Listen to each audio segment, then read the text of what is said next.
السلام عليكم ورحمة الله وبركاته صاحبيال maanta haddii alla idmo waxaan tusi doonaa cashar aad muhiim noogu wada ah casharkaas waxa weeyaan sida mouse-kani haddii uu kaa gaabiyo problem mouse-ka uu kaa qabsado oo mouse-ka ku culays kaa noqdo ama touchpad-ka uu kaa xidhmo meeshii aad kasoo furan lahayd marka ugu horeysa waxaynu tegi doonaa control panel-ka ayaan tegaynaa halkan aan ku qoranaa control ama cmd daan ku dhex qoraynaa sidii maalinka dhaweyto aan tusayay waxaan sii tegi doonaa hardware and sound waxaan kasii gelaynaa mouse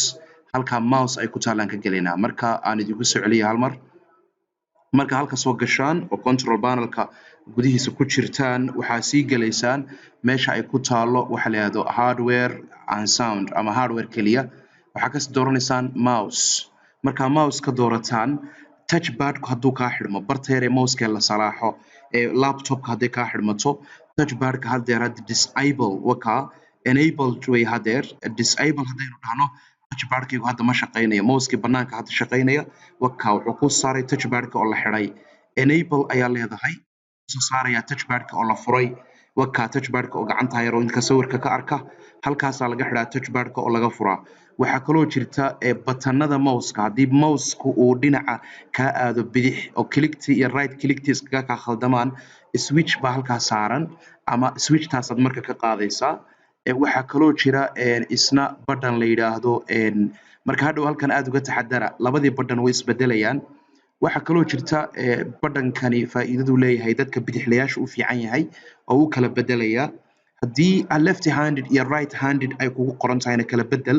tajaabi hadhow marka aan dhinaca midig ii shaqeeyo hadhow dhinaca midig haddaan saa ugu dhufto ma shaqaynayo ka bidix baan ku dhufanayaa kana yimi pointerska badanaa halkan waxaa laga dhigtaa Windows default system scheme baa laga dhigtaa pointer option-ka ayaa yimi haddii fallaadho badan oo mouse-ku kaa noqdo hadda mouse-ka markaan saa u wado fallaadho badan buu iga noqonayaa halkaasaa tigta ka qaadaysaa tigtaala ka qaadaysaa haddii mouse-ku kaa gaabiyo haddaan slow ka dhigo eega ma dhaqaaqayo mouse-ka tabcaan weeye laakiin haddaan rabo inaan soo yaro dheereysiyo halkan aan tegayaa halkaasaa laga dheereysiyaa fastna ha geynin halkaasoo kalea la iska geystaa bartaasoo kalea la geystaa fast lagama dhigo kuwaas waa kuwaas wheelka tayirka marka la rogo haddaad isticmaalayso mouse tayirkii aweeye qaybtanina marka haddii tusaale ahaan saddex line buu hoos soconaya ama saddex line buu dhinac u soconaya scroll barku saa u ogaada marka badhamadani aad muhiim yihiin waa touchpad-ki oo xidhaya touchpad-ka enable disable haddii laga dhigo batanadii oo la kala bedelayay pointerskii oo ah laftigoodu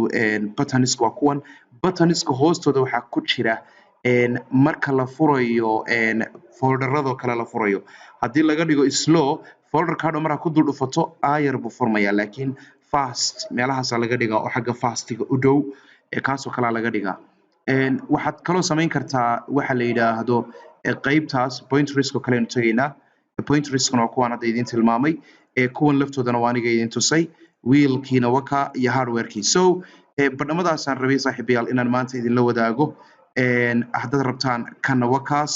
aad baad ugu mahadsantihiin daawashadiina arday baa soo weydiisay haddii touchpad ku xidhmo haddii mouse-ku dhinaca kale isu bedelo marka casharkaasi faa'iidaas inuu leeyahay markaad dhammayso midkaad u baahnayd aad badbedesho okay baad dhahaysaa laakiin midka taxadar haddii aad tusaale ahaan ka dhigtay slow ka dhigtay oo kale ha isku dheeraysiinin haddaad slow ka dhigtay okay ha isku dhihin sababtoo way adag tahay 5 daqiiqo kugu qaadanaysa inaad kor soo gaadho